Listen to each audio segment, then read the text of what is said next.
Hello and नमस्कार। Welcome to all. आप सभी का स्वागत है रणधीर एजुकेशन में।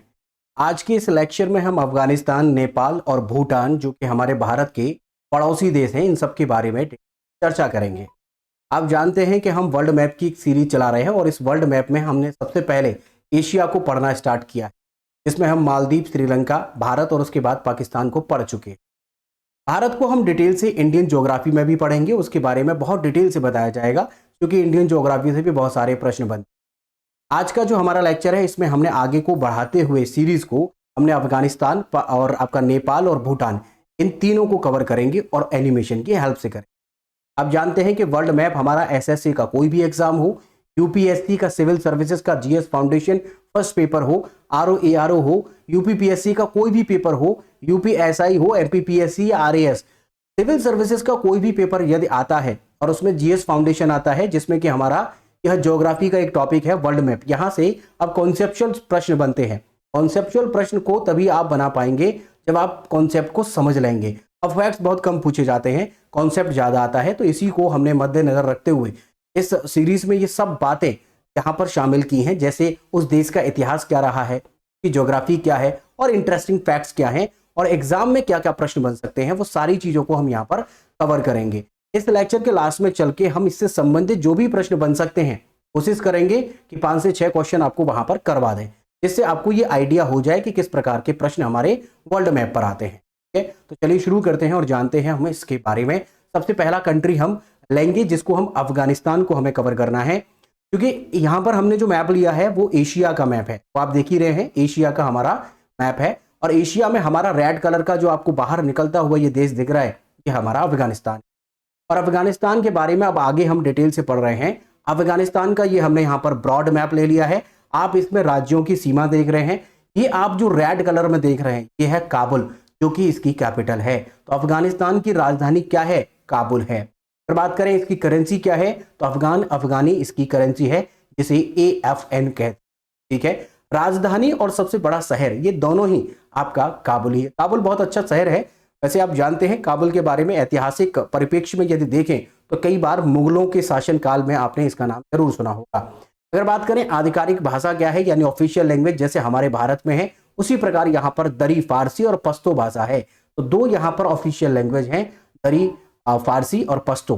धर्म की बात करें तो 99.7% इस्लाम है और अगर 0.3% की बात करें तो वो आपका क्या है, वो आपका अन्य है, जो कि ना के बराबर है। अगर बात करें जातीय समूह क्या है तो 42% यानी 42% आपका पश्तून है, जो कि अभी हमने आपसे जिक्र किया, और ताजिक आपके 27%, 9% हजारा और 9% उज्बेक, 4% अमाइक है और 3% आपका तुर्कमेन है और 2% आपके बलोच हैं। तो बलोच आपके जो दो पाए जाते हैं वो पाकिस्तान और अफगानिस्तान दोनों में पाए जाते हैं। अगर आपको बताएं कि ये एक लैंडलॉक कंट्री है, लैंडलॉक का मतलब होता है जिसके चारों तरफ कोई समंदर नहीं है। तो आपने मैप में यहां पर देख ही लिया है, देखिए एक बार फिर से देख लीजिए। ये मैप जो है हमारा, इस मैप में जो आपको ये रेड कलर से दिख रहा है, क्या आपके जो इसके आसपास कोई आपको समंदर दिख रहा है? कोई समंदर इसके आसपास नहीं है, इसीलिए हम इसको लैंडलॉक कंट्री कहते हैं। क्या आपने जान लिया कि ये लैंडलॉक कंट्री है? एग्जाम में देखिए लैंडलॉक कंट्री से प्रश्न आता है, पूछ लेता है, कभी भी किसी भी देश के बारे में पूछ लेगा क्या यह लैंडलॉक कंट्री है, या फिर पूछता है इनमें से कौन सा देश लैंडलॉक कंट्री है, ऐसे पूछता है या नहीं है। वो आप डिपेंड करता है किस प्रकार प्रश्न आ रहा है, तो वो आप ध्यान रखेंगे ये एक लैंडलॉक कंट्री है। नेपाल है, भूटान है, वो भी लैंडलॉक कंट्री है। ठीक है, तो यहां पर अगर कहें कि पाकिस्तान और अफगानिस्तान के बीच में जो सीमा लगती है उसे हम डूरंड रेखा कहते हैं। ये डूरंड रेखा बहुत बार एग्जाम में आई हुई है। डूरंड रेखा किसके बीच है? पाकिस्तान और अफगानिस्तान के बीच। यहां पर ये हमने एक मैप लिया है जो कि एक अफगानिस्तान का मैप है, तो देखिएगा इसके पड़ोसी देश कौन कौन से हैं। तो यहां पर आप ये देख रहे हैं, ये हमारा ईरान है। यहां पर आप देखिएगा तुर्कमेनिस्तान है, यहां पर उज्बेकिस्तान है, यहां पर ताजिकिस्तान है और यहां जो आप देख रहे हैं ये है हमारा चाइना। तो यहां पर ये चाइना है, यहां पर जो देख रहे हैं ये है आपका पाकिस्तान। तो यहां आपने देख लिया कि ईरान है, तुर्कमेनिस्तान है, उज्बेकिस्तान है, ताजिकिस्तान है, चाइना है और पाकिस्तान है, जो कि इसकी सीमा बनाते हैं। तो इनके पड़ोस में यानी इनसे लगी हुई इसकी सीमा है। आपसे पूछ सकता है कि अफगानिस्तान के पश्चिम में किस देश से सीमा लगती है? ईरान से लगती है। पूरब में सबसे ज्यादा जो सीमा लगती है या ओवरऑल सबसे ज्यादा जो सीमा लगती है वो आपकी किससे है? पाकिस्तान। ठीक है, ये भी आप बात समझ चुके हैं, पाकिस्तान से इसकी सीमा सबसे ज्यादा लगती है। ठीक है, चलिए आगे बात करते हैं। ये इसमें ये आप मैप देख ही चुके हैं इसका। अब देखिएगा और कुछ बातें, जैसे कि यहाँ पर डेजर्ट आपको दिखाया गया है। इस डेजर्ट को, यहाँ पर जो डेजर्ट है इसको बोलते हैं मारगोव डेजर्ट, और ये जो है ये हेलमांड की इसको वैली बोलते हैं, और ये है खास डेजर्ट। डेजर्ट्स भी एग्जाम में कभी कभार ये प्रश्न पूछ लेता है कि यह डेजर्ट किस देश में पाया जाता है। और यहाँ पर ये आप देख रहे हैं तो ये सुलेमान एमटीएस है, और ये खैबर पास है, वो हमने आपको बता दिया था। खैबर दर्रा, जब पाकिस्तान हमने आपको पढ़ाया था उस समय पर आपको कुछ दर्रे बताए थे, खैबर दर्रा और गोमल दर्रा। खैबर दर्रा जो कि पाकिस्तान और अफगानिस्तान दोनों को जोड़ता है, और गोमल दर्रा भी पाकिस्तान और अफगानिस्तान को जोड़ता है। यह खैबर दर्रा ही एक ऐसा दर्रा है यहां से मुस्लिम आक्रमणकारी भारत में प्रवेश किए थे और भारत के साथ में युद्ध हुए थे। यहां पर आप जानते हैं ये हिंदुकुश पर्वतमाला का क्षेत्र है, और ये क्षेत्र आपको बता ही चुके हैं, ये है आपका तुर्किस्तान एमटीएस। बाकी आपको इनके बारे में हम आपको बता ही चुके हैं। अगर बात करें कि यहाँ पर नदी कौन कौन सी है, तो देखिएगा हेलमांड नदी है एक, और एक काबुल नदी है, अमू नदी है, और हरी रुड है, और कुंदुंज नदी है। तो नदियां भी आपको बता चुके हैं। यहाँ पर ये प्रमुख 5 नदियां हैं। काबुल नदी जो है ये आपकी कई बार एग्जाम में पूछी जाती है कि काबुल नदी कहाँ की प्रमुख नदी है, चूंकि काबुल वहां की राजधानी भी है, तो वहां की प्रमुख नदी आपकी कौन सी है? अफगानिस्तान की काबुल ही।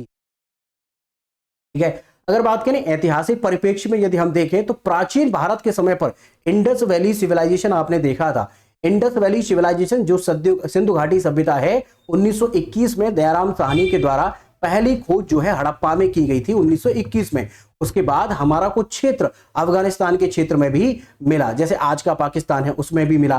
तो देखिएगा अफगानिस्तान के कुछ हिस्से और भारत के उत्तर पश्चिमी भाग, जैसे जो आज का पाकिस्तान है, इंडस वैली सिविलाइजेशन के हिस्से थे। तो इंडस वैली सिविलाइजेशन में कौन कौन से हिस्से थे वो सब आपको हिस्ट्री की क्लास में हम जब प्राचीन भारत पढ़ाते हैं, जिसमें हम आपका प्रोटो हिस्ट्री पढ़ाते हैं। प्रोटो हिस्ट्री में आप इस चीज को पढ़ते भी हैं ना, तो प्रोटो हिस्ट्री हो उसमें हम इंडस वैली सिविलाइजेशन को कवर करते हैं।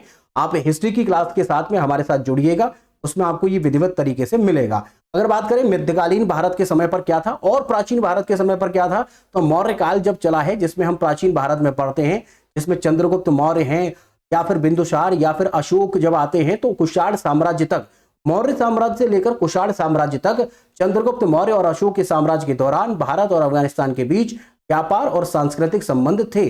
कुषाण साम्राज्य के समय भी दोनों के बीच मजबूत संबंध पाए गए थे। तो ऐसा आपको पता चलता है जब आप इसे पढ़ेंगे इतिहास में, तब आपको डिटेल से बताया जाएगा कि अफगानिस्तान का कौन कौन सा क्षेत्र इन्हें दान में मिला था। बोले तो शादी के दहेज में मिला था, वो चंद्रगुप्त मौर्य को मिला था। आप जानते हैं कि जब उन्होंने उसकी एक लड़की से शादी की थी, वो आपको पूरा हम हिस्ट्री में बताते। अगर बात करें कि मध्यकालीन जो काल है इसमें कौन कौन, तो महमूद गजनवी हो या मोहम्मद गौरी, ये दोनों ही आपके कहाँ के थे? अफगानिस्तान क्षेत्र से आते थे। 11वीं सदी और 12वीं सदी में महमूद गजनवी, मोहम्मद गौरी के आक्रमण के बावजूद भारत और अफगानिस्तान के बीच व्यापार और सांस्कृतिक संबंध जो था वो बना रहा। उन्होंने आक्रमणकारी लुटेरे थे, उन्होंने लूटा जरूर, लेकिन फिर भी आप जानते हैं कि महमूद गजनवी ने भारत पर 17 बार आक्रमण किया था और हर बार सोना लूट करके ले जाता था। मुगल साम्राज्य में बात करें तो बाबर जो मुगल साम्राज्य के संस्थापक थे, उनका संबंध अफगानिस्तान के साथ था। बाबर की जन्मभूमि आज के अफगानिस्तान के अंदर ही है, और आपको पता है कि बाबर की जो कब्र है वो भी आपकी काबुल में ही है, क्योंकि काबुल उसे पसंद था। ठीक है, अगर बात करें और कुछ विशेष बातें, जैसे देखिएगा विशेष बातों में क्या क्या, अगर ब्रिटिश समय की बात करें तो ब्रिटिश समय में क्या है, 19वीं सदी के दौरान भारत और कहें तो अफगानिस्तान के बीच जो ब्रिटिशर्स के कब्जे में था उस समय पर कुछ राजनीतिक विवाद हुए थे, विशेषकर एंग्लो अफगान युद्धों के रूप में इन्हें देखा गया था। आपको बता देंगे कि ये युद्ध कितने हुए थे और इन समय क्या हुआ, वो अभी आपको बताएंगे। फिलहाल की अगर प्रेजेंट कंडीशन देखें तो विकास और सहयोग के क्षेत्र में यहाँ पर कंडीशन बहुत बढ़िया बनी हुई है, कोई दिक्कत नहीं। आपको पता है कि यहाँ पर अब जो तालिबान है उसका कब्जा है और तालिबान ही वहां पर शासन चलाता है। फिलहाल तो आपका यहाँ पर प्रोजेक्ट हो, बहुत सारे प्रोजेक्ट भारत के द्वारा शुरू किए गए थे। वैसे अगर आपको बताएं तो देखिएगा सलमा बांध, सलमा एक बांध बना है, सलमा बांध। तो ये सलमा बांध जो है वो भारत की मदद से बना है, भारत की मदद से बना है। ठीक है, अगर बात करें कि काबुल की पार्लियामेंट, काबुल पार्लियामेंट जो संसद है काबुल की, वो भी भारत की मदद से ही बनाई गई है।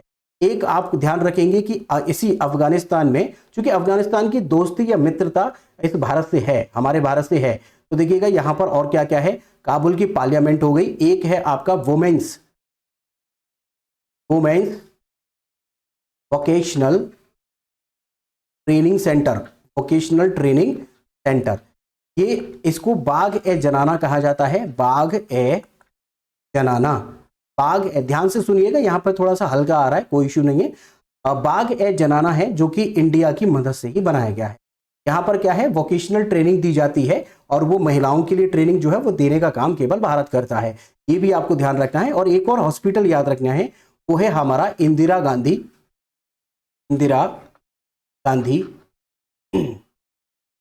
Institute of child. ये बच्चों का एक इंस्टीट्यूट है या हॉस्पिटल है जो कि इंडिया के द्वारा बनाया गया था, इंदिरा गांधी के समय पर इसको स्थापित किया गया, और ये वहां का कहें तो आपके अफगानिस्तान का एकमात्र बच्चों का हॉस्पिटल है। देखिएगा थोड़ा हल्का चल रहा है आप, लेकिन जो हम बोल रहे हैं उससे आप ध्यान से सुनिए। Indira Gandhi institute of child, ये एक हॉस्पिटल है जो कि भारत की मदद से ही बनाया गया और वहां का इकलौता हॉस्पिटल है जो बच्चों का है।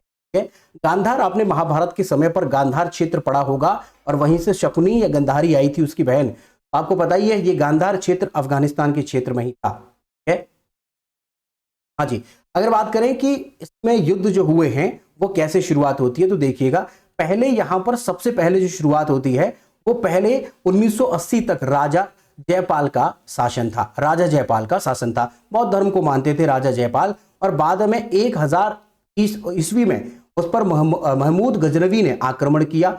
और आप जानते हैं कि मोहम्मद शाह दुर्रानी, जो कि मोहम्मद शाह अब्दाली के नाम से जाना जाता था, उसने कमान संभाली और उसने कमान संभालने के बाद उसने भारत पर भी आक्रमण किया था। उसके बारे में आप हिस्ट्री में जानते ही होंगे, और नहीं जानते हैं तो हम आपको बता ही देंगे। लेकिन अब आ जाते हैं आगे, चूंकि वहां पर महमूद गजनवी ने वहां पर शासन किया और उसके बाद फिर चूंकि अंग्रेजों का शासन भारत पर रहा है तो अंग्रेजों की लड़ाई इस अफगानिस्तान से हुई है, जिसे हम अंग्रेज अफगान युद्ध कहते हैं, एंग्लो अफगान युद्ध। ये एंग्लो अफगान युद्ध जो है वो 1839 से लेकर 1842 तक चलता है। यह युद्ध तब हुआ जब ब्रिटिशों ने अफगानिस्तान के अमीर दोस्त मोहम्मद खान को हटाकर शाह शुजा को सत्ता में लाने का प्रयास किया था। यह ब्रिटिशों के लिए विनाशकारी साबित हुआ और अंततः ब्रिटिशों को अफगानिस्तान से पीछे हटना पड़ा।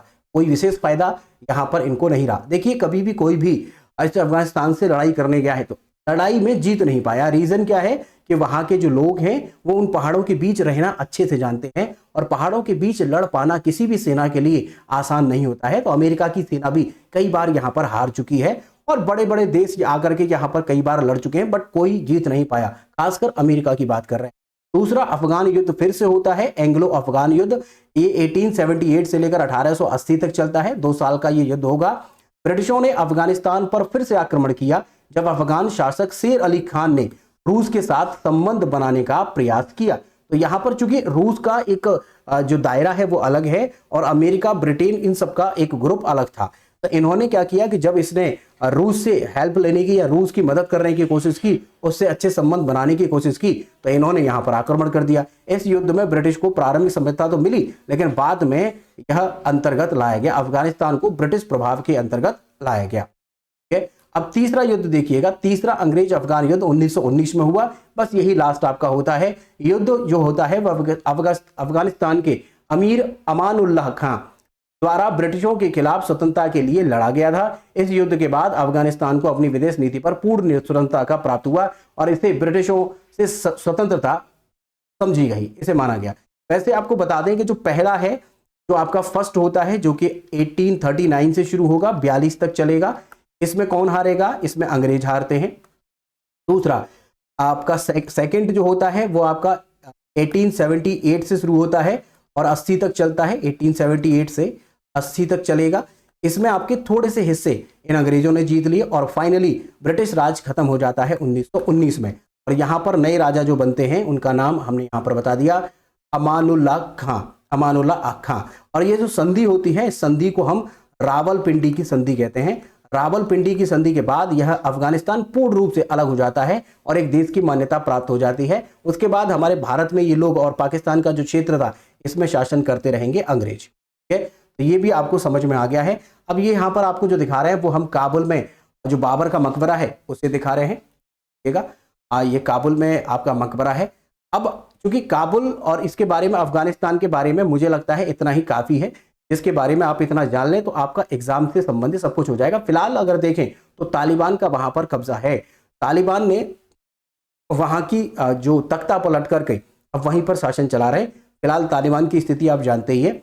अब आगे बात करते हैं, हमने यहाँ पर अगला देश लिया है और वो देश है हमारा नेपाल। अब नेपाल के बारे में देखेंगे। नेपाल के बारे में सबसे पहली बात ये देखिएगा, फर्स्ट हमारा नेपाल के बारे में है। इसकी कैपिटल आप देखिए है काठमांडू। दूसरा इसकी करेंसी है नेपाली रुपया। अगर बात करें इसका, ये है हमारा मैप, ये आप देख ही रहे हैं, ये है हमारा मैप। आगे बात करते हैं कि इस मैप में हमें क्या क्या और देखना है। तो देखिएगा यहां पर ये जो मैप हमने लिया है, ये हमारा, यहां पर आप नेपालगंज देख रहे हैं, इधर से सीमा इसकी इंडिया से लगती है। ऊपर तिब्बत है जो कि चाइना का क्षेत्र है, और इधर का जो क्षेत्र है वो आपका, आप बताइए, भारत का क्षेत्र है। यहां पर हम आगे और बात करेंगे। यहां पर चौड़ाई जो इसकी है वो 150 किलोमीटर की चौड़ाई है, ये हमने यहां पर ये दिखाया है। आगे देखते हैं एक और चीज, देखिएगा यहां पर, जस्ट अ मिनट, यहां पर सबसे ऊंची चोटी, विश्व की सबसे ऊंची चोटी जिसे हम माउंट एवरेस्ट कहते हैं, तो माउंट एवरेस्ट जो है वो यहां पर आपको देखने को मिलती है। ये सबसे ऊंची चोटी है आपकी, किसकी? ये आपकी नेपाल की सबसे ऊंची चोटी है। देखिएगा यहां पर आपसे एक सवाल और बनता है, जो कि जो हमारा ये वो आपकी माउंटेन रेंज है, माउंटेन रेंज का सबसे ऊंची चोटियां जो मिलती हैं वो इसी वाली रेंज में मिलती हैं। और इस रेंज में कौन कौन सी हैं? तो देखिए धौलागिरी है, ये अन्नपूर्णा है, ये मंचालू है, और ये आपकी खुम्बू है, ये मच्चुए करके खुम्बू करके नाम आता है। और फिर उसके बाद ये सबसे महत्वपूर्ण है माउंट एवरेस्ट। इसकी ऊंचाई जो है 8,848, फिलहाल बढ़ चुकी है, 8,850 हो चुकी है। सबसे ऊंची चोटी जो है वो कहां पर है? वो नेपाल में है। अगर बात करें कि ये दूसरी वाली, ये जो है ये खुम्बू करके एक जगह पड़ती है, ये दोनों ही खुम्बू की है, और ये खुम्बू एक जगह है, और यहाँ पर मैकालू आता है, ये मैकालू, ठीक है। और लास्ट में कंचनजंगा है, यहाँ पर ये जो आप देख रहे हैं ये आपका कंचनजंगा का क्षेत्र है, ठीक है। ये आप यहाँ पर अगर आप देखें तो माउंट K2 है, ये वाला माउंट K2 है। फिर हमारा भारत का क्षेत्र शुरू होता है यहाँ से, और यहाँ पर ये आप देख रहे हैं ये नंगा पर्वत है। माउंट K2 के बाद में है नंगा पर्वत। क्रमानुसार अगर आप देखें तो इधर से पश्चिम है, ये आपका पूरब है। पूरब से पश्चिम लगाना हो या पश्चिम से पूरब, तो देखिएगा पश्चिम से पूरब की ओर चलते हैं तो पहले माउंट K2 है। K2 जो है वो आपका काराकोरम, एक हमारी जो सीरीज है काराकोरम सीरीज में सेकंड नंबर पर आता है। उसके बाद K2 जो कि हमारे भारत की सबसे ऊंची चोटी है, लेकिन ये आपकी POK में चली जाती है, इस वजह से भारत में नहीं बोली जाती है। भारत में सबसे ऊंची चोटी आपकी कंचनजंगा है, जो कि आप जानते हैं 8,586 है। ये आप देख रहे हैं, इसकी मीटर की ऊंचाई 8,611 मीटर है, जो कि सबसे ऊंचा 8,848 या फिर कहें फिलहाल 8,850, ये सबसे ऊंचा है। तो यहां पर आप क्रमानुसार यदि देखें तो देखिएगा क्रमानुसार वो क्या क्या है, तो देख सकते हैं आप यहां पर। तो हमारा क्या है? माउंट K2 है, उसके बाद ये है हमारा नंगा पर्वत, उसके बाद ये है धौलागिरी, ये है अन्नपूर्णा, ये है मंचालू, और वो आपके बाद देख ही रहे हैं कि ये यहाँ पर माउंट एवरेस्ट है। उसके बाद यहाँ पर मैकालू है, लास्ट में आपका कंचनजंगा, ठीक है। ये आप नेपाल की सीरीज देख चुके हैं, नेपाल में इतने सवाल आपके बन सकते हैं। अगर बात करें यहाँ पर लड़ाइयों के बारे में, तो भारत और इसकी बीच लड़ाइयां भी होती रही हैं नेपाल के बीच। आप गोरखा रेजिमेंट का नाम आपने सुना ही होगा, गोरखा रेजिमेंट। देखिएगा पहली जो लड़ाई होती है वो हमारा एक वॉर होता है जिसे हम बोलते हैं सबसे पहला war, just a minute, first war जो होता है वो फर्स्ट वॉर देखिएगा 1814 से 1816 के बीच लड़ा गया, और इसे हम गोरखा युद्ध कहते हैं। गोरखा रेजिमेंट के बारे में तो आपने सुना होगा, बहुत ही खतरनाक और बहुत ही अच्छे लड़ाका उसमें पाए जाते हैं। अंग्रेज नेपाल युद्ध होता है, ये कब होता है? 1814 में, और 1814 से लेकर 16 तक चलता है। युद्ध का कारण क्या था कि नेपाल के गोरखा साम्राज्य ने 18वीं शताब्दी के दौरान अपने क्षेत्र को काफी हद तक बढ़ा लिया था, और उत्तरी भारत के कुछ हिस्सों में भी अपना प्रभाव जमा लिया था। इस विस्तार के चलते गोरखा साम्राज्य की सीमाएं ब्रिटिश भारत से टकराने लगी, जिससे दोनों के बीच संघर्ष की स्थिति उत्पन्न हुई। संघर्ष की स्थिति उत्पन्न हुई, हाँ जी। युद्ध अगर देखें कि सीमा विवाद और व्यापारिक मुद्दे इस संघर्ष का प्रमुख कारण थे, तो क्या कारण था? सीमा का विवाद था। अगर युद्ध की घटनाएं देखें तो ब्रिटिशों ने नेपाल के खिलाफ कई मोर्चों पर हमला किया, लेकिन नेपाल की पहाड़ी भौगोलिक स्थिति और गोरखा सैनिकों की वीरता के कारण ब्रिटिशों को वो भारी कठिनाइयों का सामना करना पड़ा। शुरुआत में गोरखा सैनिकों ने ब्रिटिश सेना को कुछ जगहों पर हराया, लेकिन बाद में ब्रिटिशों ने बड़ी सेना को और बेहतर संसाधनों के साथ पुनः आक्रमण किया, जिससे नेपाल को पीछे हटना पड़ा। तो ये हमारी लड़ाइयां रही हैं, और यहाँ पर इस लड़ाई के बाद जब ये पीछे हटना पड़ा तो दूसरी बार में जब ये हार जाते हैं उसके बाद एक संधि होती है, और वो संधि का नाम है संगोली की संधि। देखिए बहुत इंपॉर्टेंट संधि है, आपको ध्यान रखनी है। संगोली की संधि है, संगोली ट्रीटी ऑफ संगोली। 1816 में युद्ध का अंत संगोली की संधि से हुआ, जिसके तहत नेपाल को अपने कुछ क्षेत्रों को ब्रिटिश को सौंपना पड़ा, जैसे कि सिक्किम है, कुमाऊं है, गढ़वाल है, तराई का कुछ हिस्सा है। इस संधि के बाद नेपाल की सीमाएं निश्चित हो गई और नेपाल ने अपनी स्वतंत्रता बनाए रखी। हालांकि इससे ब्रिटिश भारत को मान्यता देनी पड़ी। ब्रिटिश भारत जो भारत में चल रहा था उसे मान्यता तो मिली, लेकिन उसे आपका यहाँ पर स्वतंत्रता मिली, साइड में ये रहा, तो इसकी निश्चित सीमा रही है। अब आपको थोड़ा सा इसके बारे में आपका फिलहाल का प्रेजेंट मुद्दा बता देते हैं। वो क्या, अब फिलहाल का डिस्प्यूट है हमारा इसके साथ, और वो डिस्प्यूट 2021 से शुरू है, और वो इस डिस्प्यूट है क्या, वो देखिए क्या है। तो भारत और नेपाल के बीच डिस्प्यूट क्या होता है, तो देखिएगा अभी हमने जो आपको मैप दिखाया है उस मैप में आप फिर से एक बार देखिएगा। उस मैप में देखिए, आपको मैप हमने दिखाया, इस मैप को देखिएगा। यहां पर आप ये जो है ये वाला पॉइंट यहीं खत्म समझ रहे हैं, ये खत्म है, यहां पर कोई दिक्कत तो नहीं है, यहाँ देख लीजिए एक बार। लेकिन जब आप उस मैप को देखेंगे, ये देखिए खत्म है, कोई दिक्कत नहीं, यहाँ पर कोई इशू नहीं है। लेकिन अब उसने एक नया मैप जारी किया है अपना, और नया मैप देखिए वो क्या जारी किया है। उसने हमारे भारत के कुछ हिस्सों को ये यहां पर ये पॉइंट में दर्शा दिया है। तो ये जो पॉइंट हम आपको दिखा रहे हैं, ये वाला पॉइंट हमारा और डिस्प्यूट का कारण है। उसने अपने मैप में एक नया हमारे भारत का क्षेत्र अपने मैप में दिखा दिया है, जिसकी वजह से अब डिस्प्यूट भारत और नेपाल के बीच आया है। वहां के केपी शर्मा ओली, वहां के जो प्रधानमंत्री थे उस समय पर, वो प्रधानमंत्री चाइना से अच्छे संबंध होने के कारण उन्होंने ये डिस्प्यूट शुरू किया है। और वो क्या कहते हैं, ध्यान से सुनिए। उनका कहना है कि हम भारत में जो भारत की पुरानी संगोली संधि थी उसे ही मानते हैं, और भारत कहता है कि हम भी उसी संगोली संधि को मानते हैं। तो डिस्प्यूट किस बात का है, तो डिस्प्यूट समझिएगा वो क्या। अच्छा, एक सवाल आपसे पूछ सकता है कि ये संगोली की जो संधि हुई है, ये सवाल आपसे पूछ सकता है कि संगोली की संधि कहां पर हुई है। तो ध्यान रखेंगे, संगोली जो पड़ता है वो चंपारण बिहार में पड़ता है।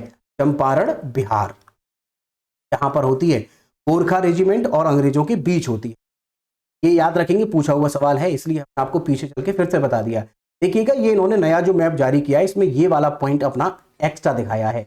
अब इस पर डिस्प्यूट क्या है, तो देखिए इस डिस्प्यूट को देखेंगे। देखिएगा, यहां पर इनका नेपाल का एक सीमा बनती है। पहले आपको यहां पर एक छोटा सा मैप बना करके दिखा, ये देखिए, जैसे ये मानिए ये आपका नेपाल है, कुछ इस प्रकार, ठीक है।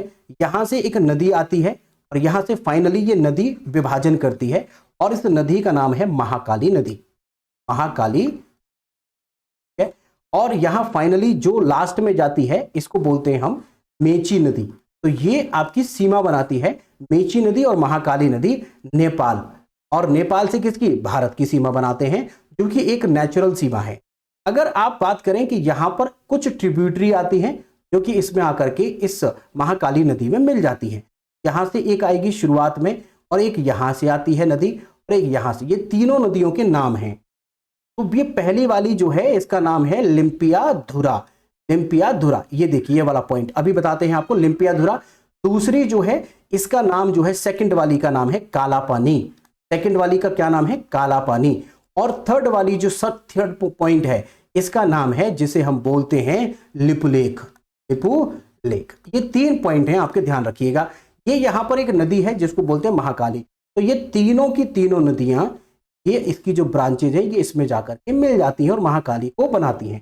तो हमारी सीमा जो बनती है वो महाकाली से लेकर मेची नदी के बीच बनती है, ऐसा ही तो है, ठीक है। तो यानी इसकी जो सीमा है वो यहां से है, यहां से, समझ गए आप। यानी ये वाली जो नदी है जो आगे चल करके महाकाली में मिल जाती है, ये सीमा है। लेकिन अब ये कहता है, नेपाल कहता है कि भाई एक बात बताइए, हमारी ये महाकाली जो नदी है वो तो शुरू यहां से होती है, कहां से, लिम्पियाधुरा से, और जो काला पानी है उसकी भी नदी जाकर के उसी में मिलती है, और ये तो आपकी जो ये लास्ट वाली नदी है जिसे हम लिपुलेख कहते हैं, ये तो मिलती ही है महाकाली में। तो वो कहता है कि इसकी शुरुआत तो यहां से होती है, जबकि हमारा भारत कहता है कि नहीं, इसकी शुरुआत तो यहां से होती है। कहां से? लिपुलेख से। लेकिन वो कहता है कि नहीं, इसकी शुरुआत तो आपकी कहां से होती है? वो होती है लिम्पियाधुरा से। डिस्प्यूट यही है, ये वाला जो क्षेत्र है हमारा, ये वाला, इस पर डिस्प्यूट है। इसको ऐड कर देते हैं, इस वाले पर डिस्प्यूट है। ये हमारे उत्तराखंड में क्षेत्र आते हैं तीनों, यहां पर डिस्प्यूट। तो वही हमने यहां पर मैप के माध्यम से आपको दिखाने की कोशिश की है। तो देखिएगा हमने क्या किया, ये देखिए हमारा इंडिया है, ये इंडिया का उत्तराखंड है, ये आपका नेपाल है। यहां से आप देखिए ये लास्ट आपका ये वाला जो पॉइंट है, ये आपका काला पानी है, ये आपका लिपुलेख है, ये आपका लिम्पियाधुरा है।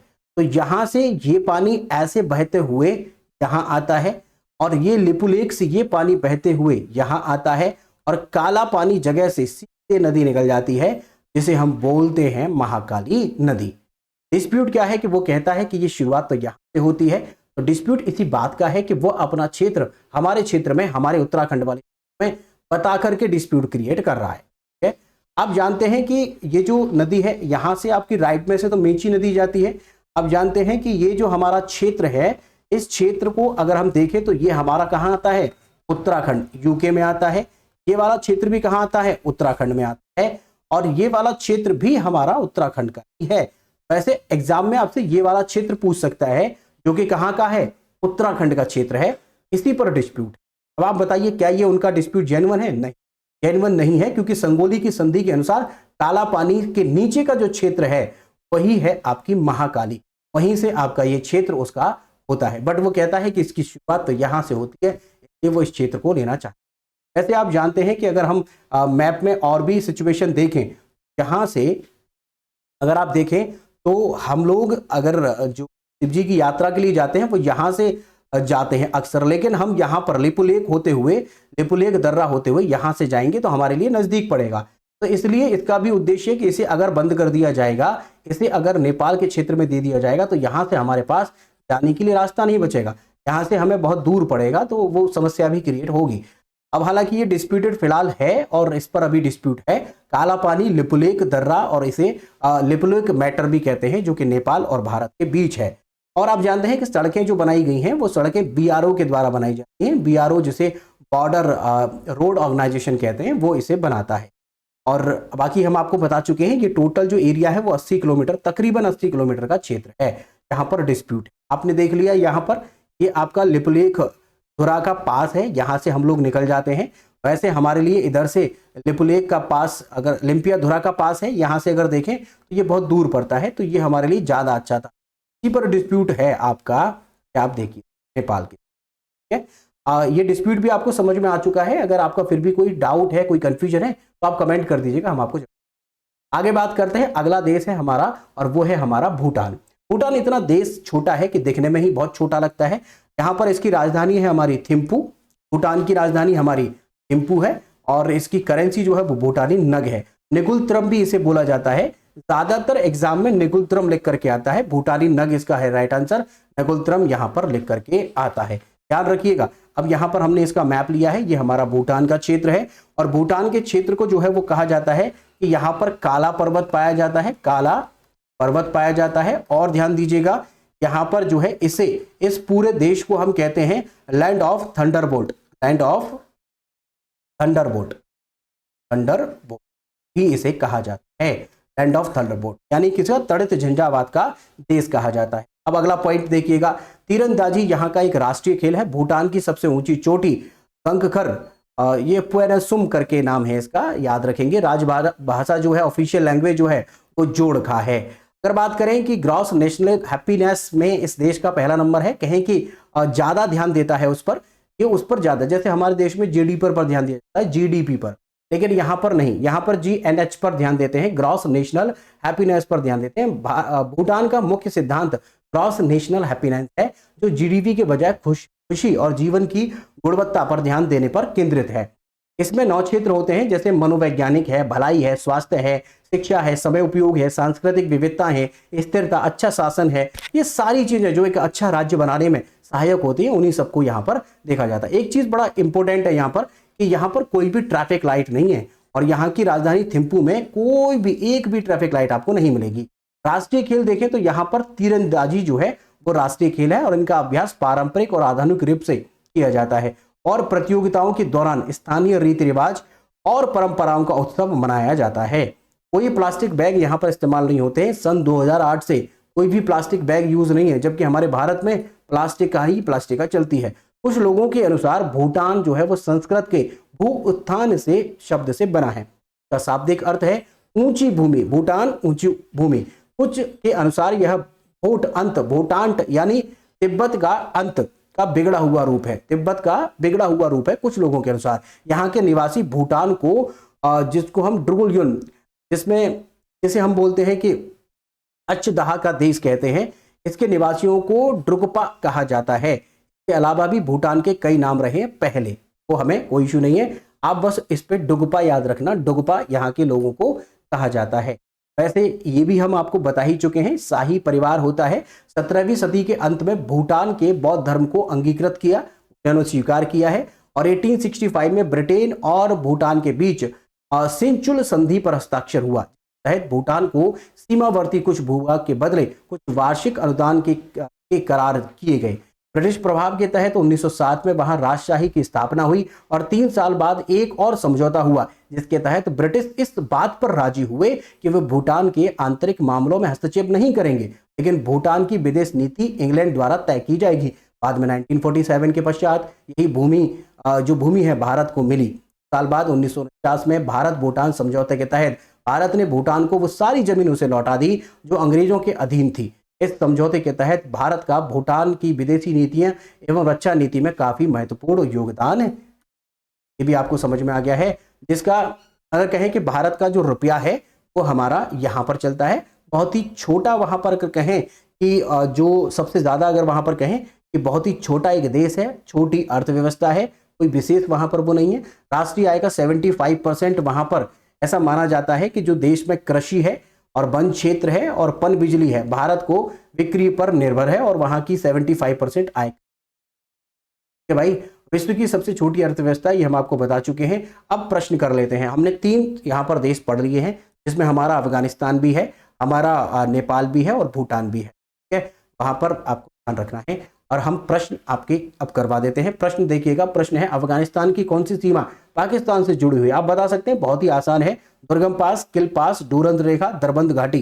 आंसर हो जाएगा डूरंड रेखा। ऑप्शन हमारा डी सही होगा, डूरंड रेखा। अगला प्रश्न देखिए, नेपाल किस देश के बीच स्थित है? तो नेपाल किस देश के बीच स्थित है? आपने अभी देखा भारत और चीन, भारत और बांग्लादेश, और भूटान और पाकिस्तान, और अफगानिस्तान और तिब्बत। आप बता ही सकते हैं, इसका आंसर होगा भारत और चीन के बीच स्थित है नेपाल। नेपाल बीच में ही तो आता है आपका, अभी आपने लोकेशन देखी उसकी। अगला प्रश्न देखिएगा, अगला प्रश्न है हमारा, भूटान की सबसे ऊंची चोटी कौन सी है? अभी आपको हमने बताया था उसका नाम भी, और वो है हमारी गंगखर पुएंसुम। गंगखर पुएंसुम इसकी सबसे ऊंची चोटी है। अगला प्रश्न है हमारा, अफगानिस्तान का सबसे बड़ा शहर कौन सा है? अफगानिस्तान का सबसे बड़ा शहर आपने अभी देखा, वो है हमारा काबुल। काबुल सबसे बड़ा शहर है। और हमारे भारत के जो राजा हैं, जैसे काबुल में ही आपकी जो कब्र है वो किसके वहां पर मिलती है? वो आपकी बाबर की मिलती है। बाबर, पहले बाबर की जो कब्र थी वो आगरा में थी, आगरा में। लेकिन जब अकबर को पता चला, जब उसने अपने दादाजी की किताब को फारसी में अनुवाद करवाया, तो जो बाबरी जो कि तुर्की भाषा में लिखी हुई थी उसको फारसी में अनुवाद कराया, तो उसमें उन्होंने जताया था, उन्होंने लिखा था बाबर ने कि मैं अपनी जो पूरी लाइफ है, बाद की जो लाइफ है, मरने के बाद की, या मीन्स कहें कि अपनी अस्थियों को मैं चाहता हूं कि वहीं पर उसका किला बनवाया जाए काबुल में। बाद में उसे काबुल का किला मिला। इसके द्वारा बनवाया गया था, अकबर के द्वारा। अगला प्रश्न देखिएगा, नेपाल की राजधानी के दक्षिण में कौन सा प्रमुख देश स्थित है? नेपाल की राजधानी के दक्षिण में कौन सा देश उपस्थित है? आपने मैप अभी पढ़ ही लिया है, उसके आधार पर आप बता सकते हैं। अगर आप चाहें तो एक बार, हम तो आपको पढ़ा ही रहे हैं, आपको मैप पूरा समझा रहे हैं, आप चाहें तो एटलस आता है, स्टूडेंट एटलस ऑक्सफोर्ड का, उसे आप ले लीजिएगा। अदरवाइज आप 30 रुपए का एक मैप आता है, बड़ा वाला पॉलिटिकल मैप आता है, उसे आप अपनी मैप में उसमें लगा लीजिए, दीवार पर। घर पे जो आप रूम है आपका, दीवार पर लगा लीजिए, आपका कॉन्सेप्ट भी क्लियर होता रहेगा। आप चाहें तो छोटा ले सकते हैं अगर आपको बड़ा नहीं लगाना है तो, अदरवाइज हम आपको मैप करा ही रहे हैं। कॉन्सेप्ट भी आप ध्यान रखिएगा, जो जो चीज़ें आपको बताते जा रहे हैं सारा रिकॉल करते जाइए। ठीक है, एग्जाम में ऐसे प्रश्न बहुत आते हैं, उनके नेबर कंट्री बहुत आते हैं, उसके पूर्व पश्चिम में कौन है, करेंसी कैपिटल क्या है। पांचवा प्रश्न आपने देखा, नेपाल की राजधानी के दक्षिण में कौन सा देश, प्रमुख देश स्थित है। इसका आंसर आप लोग कमेंट करके हमें बताएंगे। कमेंट करना है आपको, कमेंट कमेंट करिएगा सभी लोग, इसका आंसर क्या है। तो लिखिएगा क्वेश्चन नंबर 5 का जो भी आंसर आपको लगता है ABCD जो लगता है उसे आप कमेंट करके आप, अगर आपका कोई डाउट है, कोई प्रश्न है, कुछ पूछना चाहते हैं तो यू आर मोस्ट वेलकम। आप हमें कमेंट करिए, हम आपके कमेंट का जवाब जरूर देंगे, तो कमेंट जरूर करिएगा। अगर आप चैनल पर पहली बार आए हैं या चैनल को सब्सक्राइब नहीं किया है तो प्लीज सब्सक्राइब करिए, और अगर आपको लेक्चर अच्छा लगा है तो लाइक जरूर करिए, अपने फ्रेंड्स के साथ में शेयर कर दीजिएगा। टेलीग्राम पर आप हमारे साथ जुड़ सकते हैं, टेलीग्राम पर जुड़ने के बहुत सारे फायदे हैं। आप टेलीग्राम पर जब जुड़ेंगे तो करंट अफेयर भी आपको किस फॉर्म में मिलता रहेगा, और PDF भी वहीं पर प्रोवाइड कराएंगे, तो जरूर जुड़ जाएगा। अगर आप मैन्युअली जुड़ेंगे तो ऐड रणधीर एजुकेशन लगा करके सर्च करिए। अगर आप मैन्युअली नहीं जुड़ना चाहते हैं तो डायरेक्ट आप जाइएगा डिस्क्रिप्शन क्लिक करिए, सीधे जुड़ जाएंगे। लेक्चर के लास्ट तक बने रहने के लिए आप सभी का धन्यवाद। मिलते